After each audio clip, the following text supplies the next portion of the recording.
Thank you very much indeed. Good evening, everyone. I'm acutely conscious, having been here since morning myself, that you've had to listen to many contributions here, all of which have been very good. And so I just want to try and gauge what would be of interest to you in this subject. I'm not going to get into whole technical details about tariff and non-tariff barriers, and everyone start going for their phones and forgetting about the speech. So I'll just talk maybe a little bit about where did this come from, what is it about, what's the state of play, is it important, and what's the ramifications when it happens. As has been said, I'm a former politician in Ireland. I was 27 years in the Parliament and served in various ministries down the years, and eventually ended up as a Deputy Prime Minister and a Prime Minister. And I'm a lawyer by profession.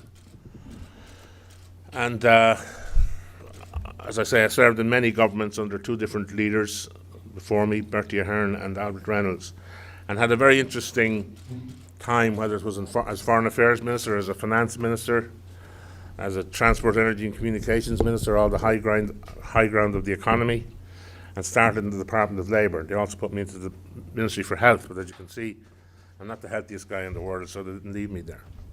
But the important point is that during that career I got to meet many interesting people, be in many interesting situations. Some former colleagues of mine on the European Council are here with you today and yesterday and tomorrow.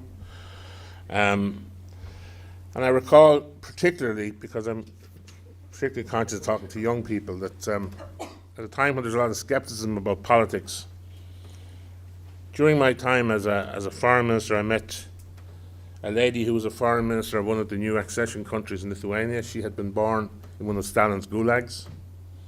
She was born a slave and became the first foreign minister of an independent Lithuania. I met Nelson Mandela, who was probably the Gandhi of the latter part of the 20th century, who'd been in jail, as you know, for 27 years. I was involved very much in our own peace process in Northern Ireland, dealing with people who had been formerly involved in conflict, and finally we got a peace agreement and worked with the then Prime Ministers very closely on that front. I was President of the European Council, President of the European Union for 6 months during 2004, when we finalised the enlargement of the European Union, and all of our people who were formerly of Eastern European totalitarian states came into the European Union as full democratic states. I think people sometimes underestimate that the European Union has been a great democratic force. Can you imagine what would have happened when the Soviet Union imploded if there wasn't a European Union to its west? In other words, the progressive voices of all of those countries who wanted to come out of totalitarianism into democracy were able to say to their people, there is a future here, there is another way, we can have an independent judiciary, we can have a market economy, we can have rule of law, we can have open trade if we go down a certain path towards membership of the European Union. And I remember when Ireland joined the European Union in 1973, I was a young man of 13 years of age. And I know the difference it has made to our country in terms of pluralism and diversity and modernising the country. And most importantly, I suppose, taking away a dependence that was psychological, economic and real with our nearest neighbour, the United Kingdom, and finding other markets, other friends on the continent to complement that and to build a sophisticated modern economy that we have today. So when people say to you, particularly in this generation with a time of populism in parts of Europe and other parts of the world, that politics doesn't work, or that politics, that there are simple answers to complex questions, that people are not there for your interest as citizens, and that you should go and pick someone who comes up with a pat answer, or has a crazy idea to say, look, let's give them a chance because the others are no good. I think we have to use our intelligence a bit more and recognise that everyone that I've dealt with throughout my career, both within Ireland who are political opponents, as well as people I've met in all of the European countries I've dealt with down the years in various capacities, I've all found them to be honourable, decent people who are trying to improve their country's lot, they're trying to be part of a development of their country and to give greater opportunity to those who are coming up behind them. So I think it is important that when we talk about cultural diplomacy, I mean, I've only dealt in political diplomacy. I don't know what cultural diplomacy is, to be frank. I don't know. It's a question of people meeting people, respecting cultures, of course, but also recognizing that we have common interests, that we live in a world now that no nation state, however powerful, can on its own deal with the problems that face the world of the 21st century. Cannot be done. We don't live in a unipolar world. The Cold War was a bipolar world. And when I looked in my geography classes, when I was 12 up to 15 and 16, I never thought I'd see the day when there would be a world, that I'd live in a world other than one that was dominated by the United States and the Soviet Union. I never saw the implosion of the Soviet Union happening. No one did. History before our eyes in this city in 1989, when the wall came down, some 27 years after it was put up. And so many presidents had come to that wall and said, tear it down, Mr. Gorbachev, or Kennedy saying, Ich ein Berliner. No one ever thought that we would move beyond that Cold War. And we did. And it happened because of politics, it happened because of free societies, people in those societies which have been oppressed for many years, deciding that they were going to take the destiny into their own hands. It took a lot of bravery and courage to do that, and to the circumstances that arose enabled them to do it. So, you know, we live in a world where information is manifold, coming from various sources, but sometimes we don't recognize the miracles that have happened in our own lifetimes. And these were miracles. And I think that, you know, when we criticize the European Union, as we should, when we criticize those who are trying to improve things, as we should always remember that an alternative scenario could have happened, which would have left this continent in much worse shape than it's in, as bad as the problems we have at the moment. And I think that that's something that's important. Secondly, I'd just say before I go into my thing on Brexit, listening to some of the previous contributions, the European Union, too, uses its power to promote values outside the European Union.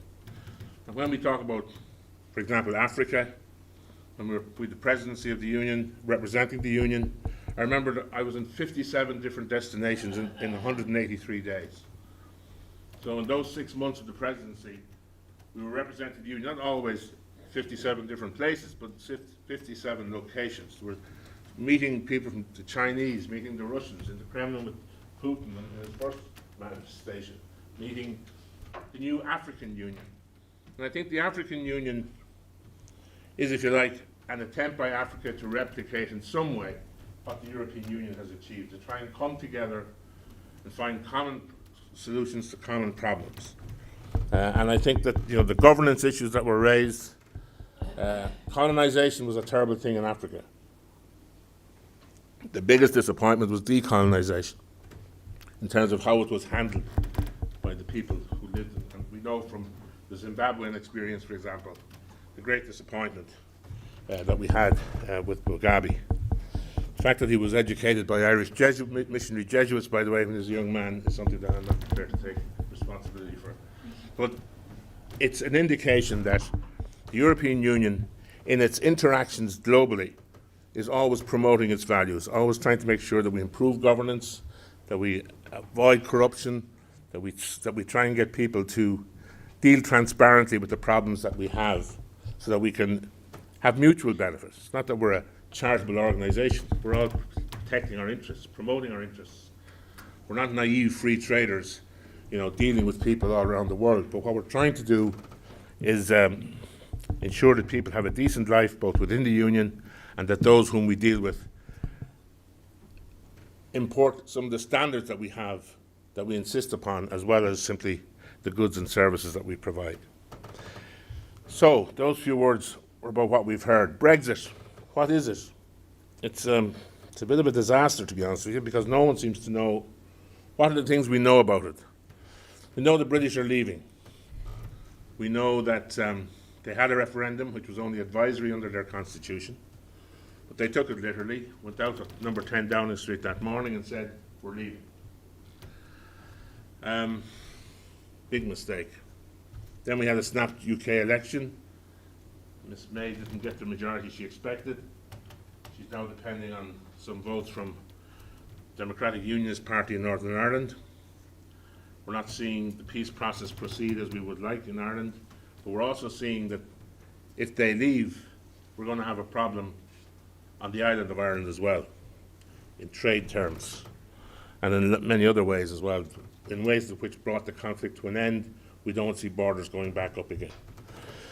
So one of the things, we know there are 3 phases in the negotiations. One was to settle on a bill. What are they going to pay when they leave for the obligations that they've made? How are they going to ensure that they don't adversely affect Ireland particularly? And second, and thirdly, of course, what is the new relationship to look like? We've never had a precedent like this. This is the first country to leave the European Union. So there have been other relationships which have been built up with other countries who are not members of the Union. We're trying to see, are there things in those relationships that might be replicated now that Britain is leaving? The Norway model, members of the European Economic Area. The situation there, of course, is that they come up with a position where they're in the single market but they're not in the customs union. It involves full access to the single market for goods and services with tariffs and agriculture. In return for that access, we insist on the 4 basic freedoms of the union being observed and abided by. And instead of the ECJ being the arbitrator where there are trade disputes, the EFTA court, the European Free Trade Area Court, was set up to deal with it. So that doesn't cover everything for them. The Turkish model, you're not in the single market and you're not in the customs union. But a new customs union was drawn up between the EU and Turkey, where there is a tariff-free trade for goods covered in the new customs union with them, though many agricultural goods are again excluded. There's a common external tariff applied to goods from third countries, which is a curtailment of the independence of Turkey's trade policy. So what we have at the moment is, what are the demands of Britain? What Britain wants to do is to say, we don't want to be in the single market. We don't want to be in the customs union. We want an independent trade policy. In other words, we don't want the EU negotiating on our behalf, dealing with other trade blocs in the world. Although no one has yet explained to me how Britain thinks they're going to get a better deal vis-a-vis China than the EU, a bigger bloc dealing with China, looking after their interests. If the bigger bloc would get the better end of that argument. The Canadian model, which we just completed a free trade agreement with Canada called CETA, and that's been 10 years in the making, and that provides, again, for another way of dealing with it, and it's basically about agreeing a free trade agreement with them. But what I have here is, when you look at the demands of the UK position, and taking X to mean that it's not compatible, and a line here to believe it's partially compatible, or here to say it's fully or mostly compatible, you can see that whatever model you take, including the Swiss model, where we have 120 bilateral agreements with the Swiss, or the WTO model, which is if Britain crashes out of the European Union and there's no free trade agreement agreed, you can see that none of them hit all the boxes. None of them hit all the boxes. So we don't have a precedent that covers the situation the negotiations we're in. And that's what has made it very difficult. Now, my point of view is, I'm friendly with the UK. We have a good relationship with the United Kingdom. We're disappointed they're deciding to leave, but that's their sovereign decision. We have to accept that. But I don't want to be punitive. I don't want them to be in a situation where we leave on bad terms. We need to leave on good terms, or the best terms we can get for everybody, both sides. And I think that there's a need to keep this as simple as possible. In other words, there has been a proposal made by the British-Irish Chamber of Commerce, which I think is the best. It sets out the big principles, what it calls the big principles for a strong Brexit partnership. In other words, when they leave, we still have to be partners with these people. They're still an important trading part of the European Union. They're part of our exports. They're an important country in the world. And what we have to do is set out principles that says this is what should inform the negotiations. This is how we should go about it. We need to eliminate the need for a border on the island of Ireland. That's already agreed between the parties. That's accepted. The outcome has to deliver that. We need to enable the trade in goods and services to largely continue as much as possible without tariff and non-tariff barriers. In fact, I listened to Pascal Lamy, who was a former Director General for 8 years of the WTO and an important French technocrat, I suppose you'd call him, a former assistant to Jacques Delors when he was President of the European Commission, the best president we've ever had, in my opinion. He makes the point that doing a free trade agreement is not very difficult if you say 0% tariffs, and they'll accept a common external tariff for their goods leaving the Union into other parts of the world. In other words, if we just keep it simple, rather than going into every detail, and say, look, we can have a free trade agreement that's comprehensive and that's simple, as I've outlined it, then that can be done. The detail won't be finalised within a year or two, but at least we know exactly where we're going. The UK also should not be required to accept freedom of movement. They're saying we won't accept the four freedoms. That's why they want out of the single market. They won't accept the freedom of movement of capital or people, labour and services into the European Union. They want to have control of that. And it's basically about the view that immigration has been a big factor in the no vote in the UK. So that's what they're looking for. We have to keep that in mind, because otherwise we won't get a solution. And the UK should no longer be required to be under the direct jurisdiction of the ECJ, as another model for dispute settlement can be provided as other trade deals are provided, including, as I said, the EFTA court in other situations. So these are not insurmountable problems. They're difficult, but they're not insurmountable. What we're saying is we have to align the new tariffs with the existing common external tariff and maintain regulatory alignment, because there is regulatory alignment at the moment. They're full members of the European Union. And that would protect the UK from an influx of cheaper, lower quality goods which might compromise standards in manufacturing and food production. We also have to protect the integrity of the EU single market and Ireland's place within it. We have to eradicate the need for a long, drawn-out free trade agreement between the EU and the UK that may be less comprehensive, so I suggested that simple one. And we also need a time-limited transition period of adequate length to be agreed on status quo terms to allow the trade continue as at present until the new deal is finalised.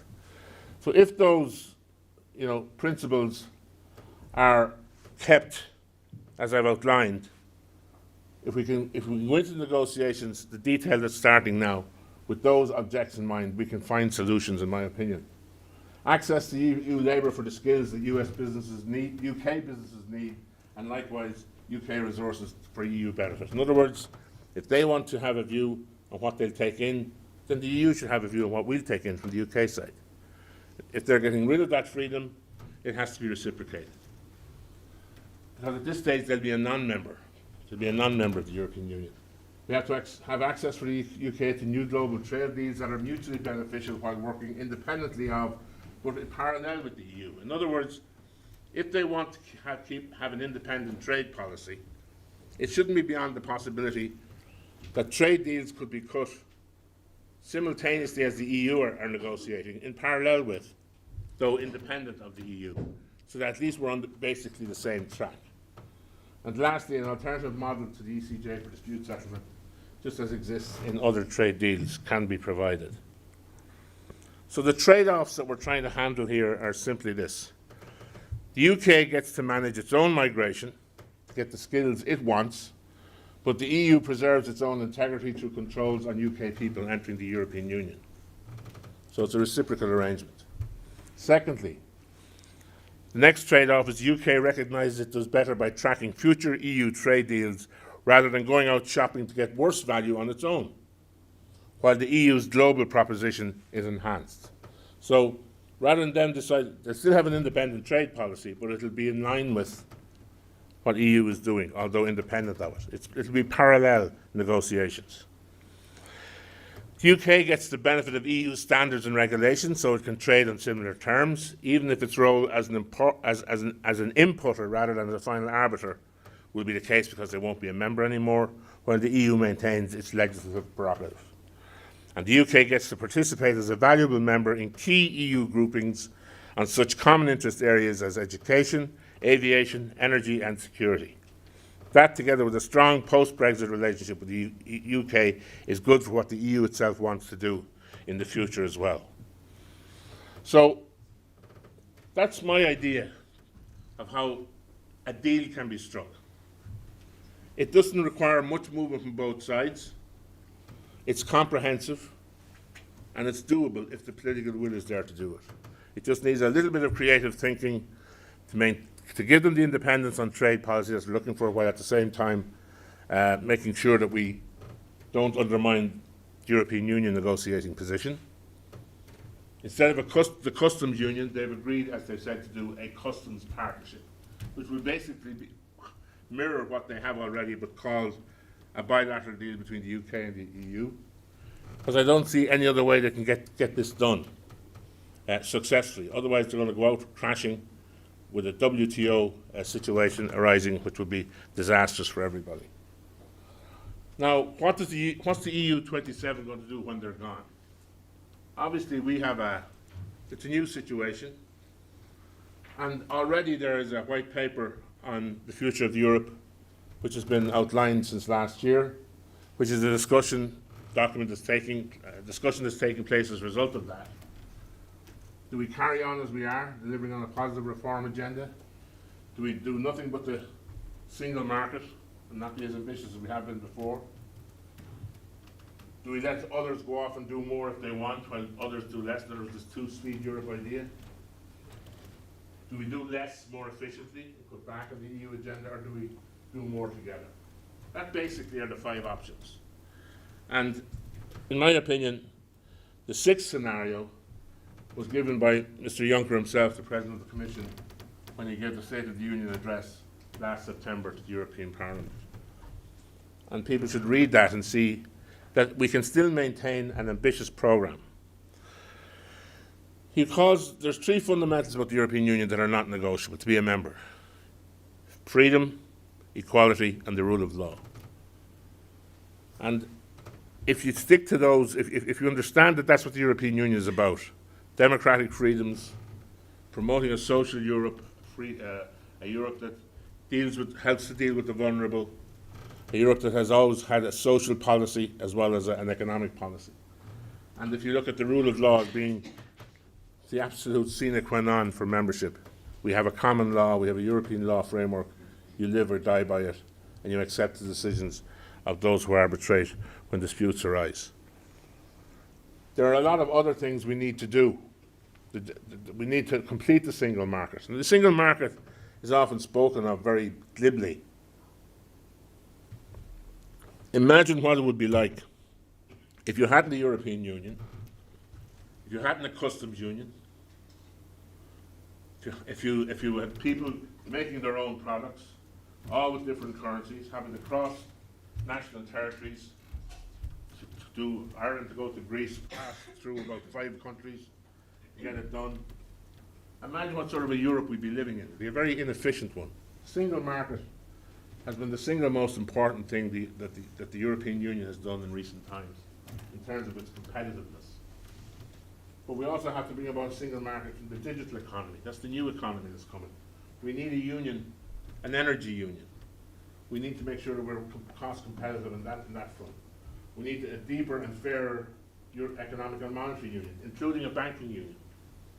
And that is an open concept that can be joined by non-Euro member states as well as Euro member states.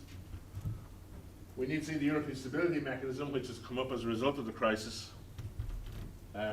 morphing, if you like, into a European Monetary Fund as a proper backstop, having got nationally the capitalisation ratios back where they should have been in the first place, and making sure that we have a single supervisory mechanism so that the European Union has a competence in that area to make sure we don't go into the trouble we got into before. Our trade policy has to continue aggressively. We need an effective policy on migration. And on that front, we took in, as a union, 720,000 refugees and asylum seekers last year, in 2016. That's 3 times more than the United States,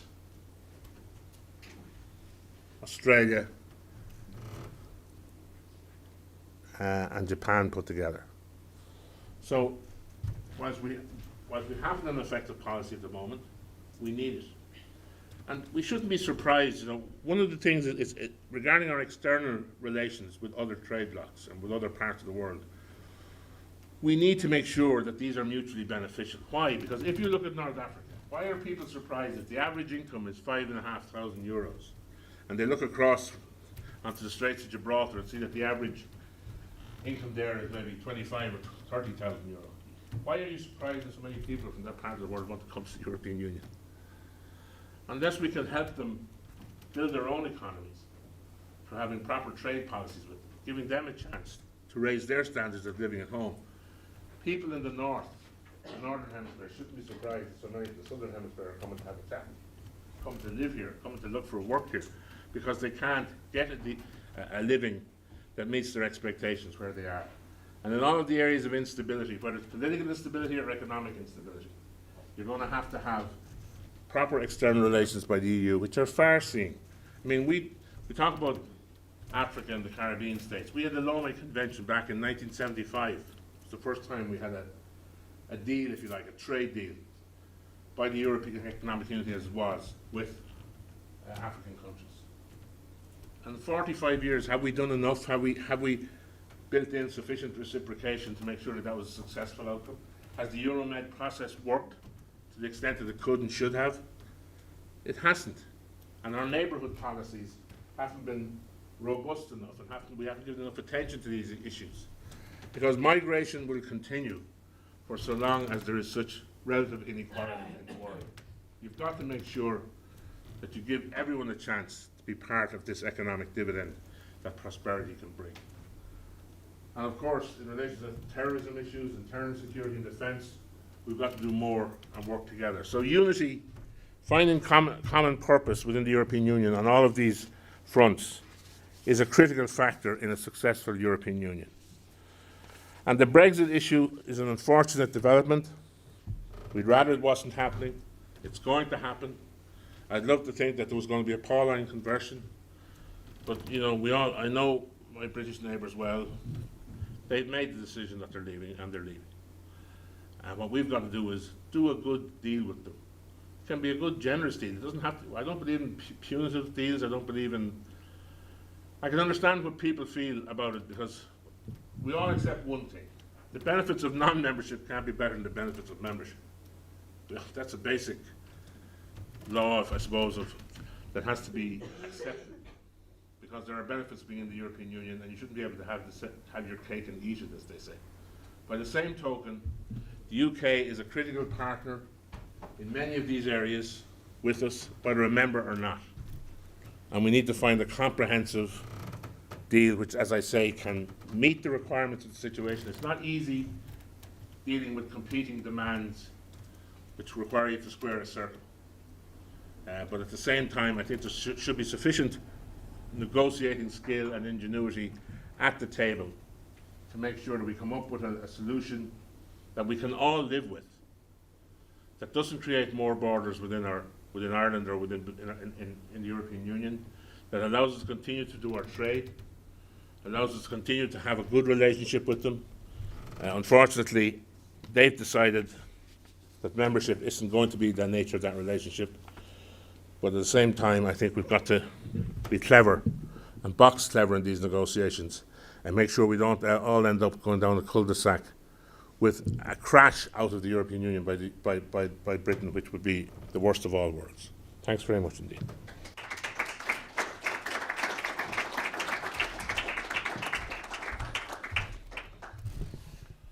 I would like to thank the former Prime Minister of Ireland, Mr. Brian Cowen, for his extremely enlightening presentation. Personally, if I'm allowed to use my personal opinion, it can be very educating. He has answered some questions that I had. Now we open the floor for questions. It's a very complicated issue, Brexit. It will affect all of us, either in the EU or outside the EU. And I see the first question on my left hand, and I'm sure it's going to be a difficult question. Mr. Prime Minister, now Britain is in a custom union with Europe. Well, it's obvious that the solution final will be whether it will be free trade agreement with Britain or again they will continue the custom union with Britain. Do you think that it is possible, being in a free trade agreement with Europe or in the custom union, to get the right to establish, to implement tariffs for the third countries, for Britain? No, my argument is there that this is what I'm proposing is really a face-saving measure. Britain have got themselves into a pickle here. They're insisting on an independent trade policy, but they're also insisting, or they believe that they want to have as frictionless a trade with the rest of the European Union as non-members as they had as members. They won't go into the customs union, which we're all part of, but they're saying we will go into a customs partnership with the European Union. My simple point is this: they're in one here as a member. What will be here will be substantively the same thing, but it'll be called a customs partnership with Britain. It's a negotiating, if you like, it's about trying to save face here, because it doesn't make sense. I take your point. It does. What they're looking for, on the basis that you can't have the same arrangement with us unless your customs arrangements are the same. Call it a different name if you want. Have some minor changes in it that make no difference to 95% of your trade if you want, to say it's different. But it's the sort of thing that we've been doing in the Irish peace process for years. We come up with phrases and we come up with words that enable people to get over hurdles that they built for themselves that should never have built in the first place. And they get on to the next thing. So you take them at their word. They want a customs partnership, but they want the same trading relationship. The only way you can do that is if that customs partnership mirrors what you have already. So it's not possible. It is possible, but it's about creating a political fiction. It's about getting them over a negotiating problem that they've found for themselves. Mrs. May has said, we want a customs partnership, right? And I'm saying, to keep it simple, it's a zero tariff with a common external tariff that we have at the moment. Call it what you like. I don't care what she calls it, once it works and doesn't disrupt the whole place. And these are the sort of, semantic, mnemonic type of things you're going to have to do to get us over this problem, because you can't square that circuit. That's the point I'm making. And they know you can't square it, but it's where politics is dictating the economics. The right wing of the Conservative Party is calling the shots. And it's a narrow nationalism that's been poisoned by a Murdoch press for the last 30 years in Britain. And it's a sort of a nostalgic harking back to when they had a Commonwealth worth speaking of, or whatever. It's 19th century politics applying to 21st century economics. That's what's wrong here, and it's disjointed. And you're going to have to find some creative solutions like this to get people over hurdles that they're creating for themselves. Otherwise, it is a crash out, and then we're all in trouble. Yes, sir. It seems that the UK government is not on the same internal line. They are very much divided, at least what you read in the newspapers. So how could this happen? It is a little strange, I have to say. Yes, it is. There are real political problems within the cabinet, but they've met in Chequers, 2 weeks ago, out at the Prime Minister's residence, and they papered over their cracks. There are people there who are arch Brexiteers, and there are people there. But at the end of the day, there's the Chancellor of the Exchequer, the Treasury. They have a big say in any British cabinet, and it doesn't matter what these guys say. The Treasury are going to have a big say, and he's a sensible man, but he's also trying to work within a framework where they're leaving. Some of them don't want to leave at all, but they're leaving. But the whole thing is, can we get them to leave in a way that gives them some outs, if you like, but at the same time allows us to continue where we were. And that has always been the essence of negotiation. I mean, I was involved in the peace process, the Good Friday Agreement. It means there are some parts of that agreement that means different things to different sides. But we got both of them to sign up to it. Now, I'm not suggesting that we end up with something that, you know, everyone has their own interpretation. Community law has to take precedence. I'm just making the point that you need to help them from where they are out of. They're in a corner, and it doesn't make sense where they are, and they need to get out of it. And you can do that without humiliating people. Any other question? The lady and then the gentleman.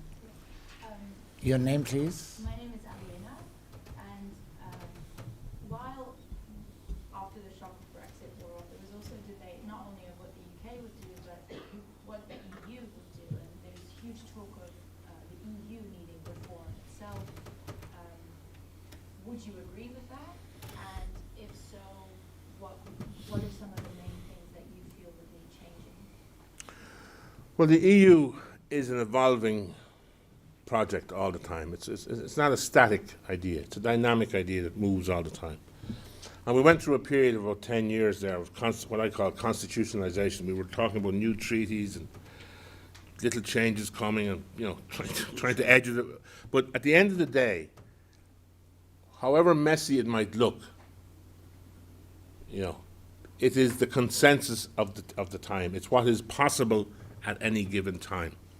And that is what politics is about. You know, there are desktop theorists who sit down and tell you what the shape of the European Union should look like, where you're starting with a blank piece of paper. But we weren't starting with a blank piece of paper. What people forget is we were starting with a devastated continent. A devastated continent. Helped by the Marshall Plan first, and then people like Monet and others who got in and said, look guys, we need to cooperate. We need to get away from the old politics that bedeviled Europe back to Napoleon and before him.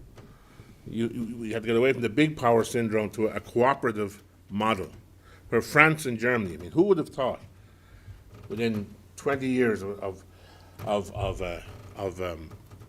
the World War ending, that you have de Gaulle and Adenauer standing side by side, saying we're going to share our steel and our coal resource. That was the first thing they wanted to do. That dictated a lot of problems. I mean, one time after the First World War, the French were occupying the Ruhr. The Germans had to go off and start hydroelectric technology to get their own power. You know, that was the thinking of the past. And then we did a world war over that because it wasn't a fair outcome. We decided to bury the victim into the ground, and what did they produce? Another monster came. Hitler with a mustache. And he gave them a false sense of, oh, now we've our dignity back, because we had, you know, there has to be white, it's like any negotiation. There has to be white smoke for everybody. Everyone has to be able to come away from the table with white smoke. I was at the table with people who were formerly terrorists, the Irish Republican Army, the IRA, and I was a Democratic politician. But in the interest of getting peace, I was prepared to go down, if I could get them down the constitutional path, I was prepared to do it. And others like me were prepared to do it, even though they had no mandate to do what they did for the previous 30 years. But we did it because people want peace. People want to get on with their lives. So, and a devastated Europe to produce a European Union, which not only solved the Western European problem, but when the other bloc imploded, solved their problem too, by being able to bring all of that to reunite Europe. That's all happened in our lifetime. It's unbelievable.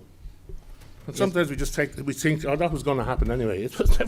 It never happened before, and it only happened because there were people who had the genesis of a simple idea: cooperate rather than conflict.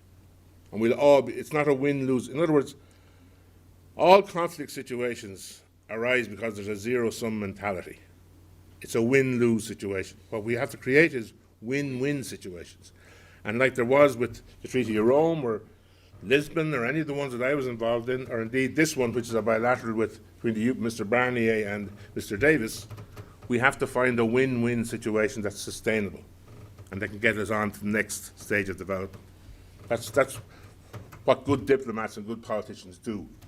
Otherwise, Just the strong get stronger and the weak get weaker. That's there's no sustainability or stability in that. Yes, please. Joseph, California, United States. Thank you, Prime Minister.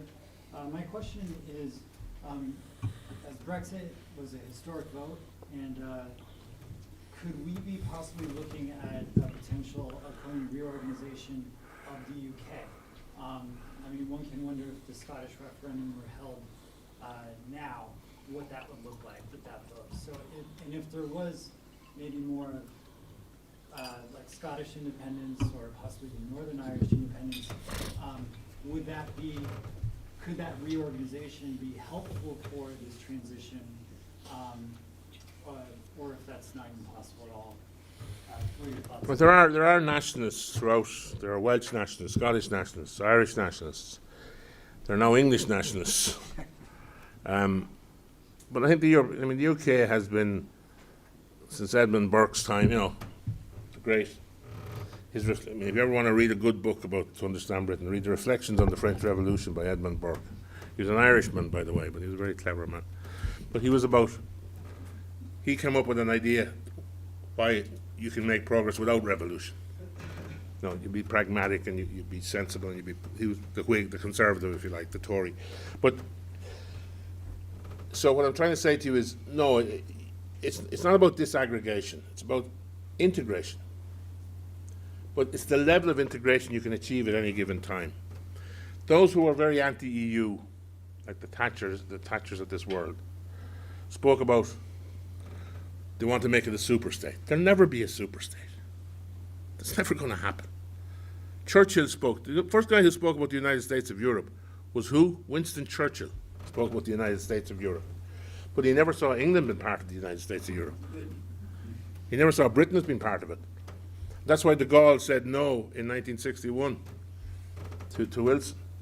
He said no because he believed that when they come in, they'd try and shape it in their own, that they weren't committed, if you like, to the continental construct, and that they were more a bridge, back to this bridge idea with the Yanks, the other side of the pond. And de Gaulle said no. So, and when they came in, they made a positive contribution to because there were some people on the Europhile side who were totally unrealistic. Totally unrealistic. And there are some on the skeptic side, which I have no time for at all, because they don't understand that there has to be, sometimes to enhance your sovereignty, you have to share it with people. This idea that sovereignty is inside in a tabernacle somewhere, in St. Paul's Cathedral in London, and that's sacred. You can't share that with anyone. In the modern world is a nonsense. You've got to share sovereignty in order to practice it, because we live in an interdependent world. If you look at the Iraq War, when there was a big political split, if you like, between the Chiracs of this world and the European Union versus Bush-Blair axis, if you like, Johns Hopkins University in New York did a study. There was greater cross-investment during the years of those wars between the business of what was going on in America and Europe than before, even though people were saying we won't eat any French fries over American. Business does business. There is a level of integration. There's an international supply chain. This idea that you can roll back globalization, it's nonsense, because the cost of de-globalization is too high. The technological advances we've made has meant that the nature of business, how it does business, the information flows, the data flows, the capital flows, the interdependence of the banking system, all of that now means we live in a small world, and you cannot solve your problems on your own anymore. The vision of the European Union, the EEC people back in the 50s, 51 and 2, Schuman and these guys, is that they didn't predict globalization, but their basic principle is all the more relevant now than it was then, because the challenges then were far greater than they were now. And the idea that the European Union is about to go away or disintegrate and all this populist nonsense, now you have the five-star movement in Italy, we're going to have a prime minister in there coming up, how we're going to deal with him, I don't know. Whereas, Italy was always, as one of the founding members, one of the strong integrationist forces in the European construct. Things are changing, and there are aberrations which are arising. But at the end of the day, the strength of our democracies will always win out, I think. And the way the European Union has to work is make sure that it's seen to empower citizens. It's seen to be protecting citizens. That if we work closely on security issues, for example, that we make sure that we don't have another terrorist attack in Paris like we had some last year. I mean, we never hear about the things that don't happen. The level of, the amount of things that's happening, and I know how good the UK Secret Service is, MI5, MI6, I mean, they're doing a tremendous job stopping things happening that are just horrific. And there have been a few things have happened, terrible things. So we cannot take these things for granted. Without this level of cooperation, our quality of daily life would be greatly compromised, because there are some very bad, evil, and malign forces around who don't have our interests at heart. So we need to be robust, we need to be rigorous, we need to cooperate, we need to unite, we need to have a common sense of purpose, and we need to provide a decent living for our citizens. And at the end of the day, the European Union has been the means by which Europe has enjoyed an unprecedented level of prosperity and peace since the war. Ladies and gentlemen, I think we owe a very big applause to the Prime Minister. Very big applause. Thank you very much. There were a few more questions, I think. Okay, do you, in spite of the applause, we will have time for another applause after a few questions. The lady here, your name, please. Hello, my name is Nora, and I'm originally from Bulgaria. However, I spent the last 9 years in the UK, so I very, very clearly remember that fateful day when the Brexit vote came through. And obviously one of the biggest sort of drivers was the issue of immigration. And apart from the sort of general sense of disappointment that was all over London that day, I remember thinking, okay, what happens now? And millions of people were thinking the same question. So I just wanted to ask, in your opinion, what would be the most effective policy on migration in this case? And is a win-win situation possible? Yeah, well, I agree with you that immigration was a big issue, or people's perception of the issue was a big issue. I mean, at the end of the day, it's like the Trump thing with the Mexican wall. I mean, if they don't get enough of people over there to pull up the cucumbers and all the stuff that's in the ground, to keep them San Francisco and New York don't have their fruit salads tomorrow morning, So what I'm saying is that immigrants contribute an awful lot to societies. I should know, I'm an Irishman. For 100 years we had to export our people. Diaspora is much bigger than what we have at home. And they contributed everywhere they went, thank be to God, and they did well, many of them. Were brilliantly looked after in the UK or the US or wherever. So, I'm very mindful of that. And then we came to a level of prosperity where people were coming to our country, coming to Ireland, which was a great sense of the success of the independence project after 3 generations. So when to come back to your question, what is the solution to immigration? I've suggested here, they're not going into the single market because they won't accept the 4 freedoms. So therefore, it's like any other non-member and the EU. We come up with a bespoke agreement that says, right, you want some people for your provide skilled people for certain things you want in the UK, that's fine. Similar arrangements will have to apply in the European Union. In other words, they can't enjoy freedom of movement in the European Union if they won't give European Union citizens freedom of movement in the UK. It's a reciprocal arrangement. And the fair thing to do then is a limitation by them that they insist upon. There has to be a limitation from us that we insist upon. And we live with it. We don't like it, but we live with it. Yes, please. Totally another question, if I may, because I think we have also representatives from the Western Balkan. If you look for the future, what is possible for the future enlargement? I specifically think about historical transfer for Western Balkan countries? Some of them are already in the process, more or Yeah. less. It's a difficult question, because that's why you asked. I know that. If it were as simple as you, we'd have it solved by now. There is a pull there in the Western Balkans. There's a strong. We've got to remember, the old Soviet way of thinking hasn't gone away. There are people in the Russian hierarchy that have a neighborhood idea. You're in our neighborhood. I remember going to, as president of the European Union, attending the inauguration of President Saakashvili in Georgia. And I remember Ivanov, the foreign minister guy, saying to me, "What are you doing here?" I mean, they don't like it. They don't like you in their neighborhood. And as you know, the Serbians would probably look more to the east and to the west. There's historical, a lot of history involved here. And Europe is a mosaic. You know, we've had different boundaries at different times and different influences at different times.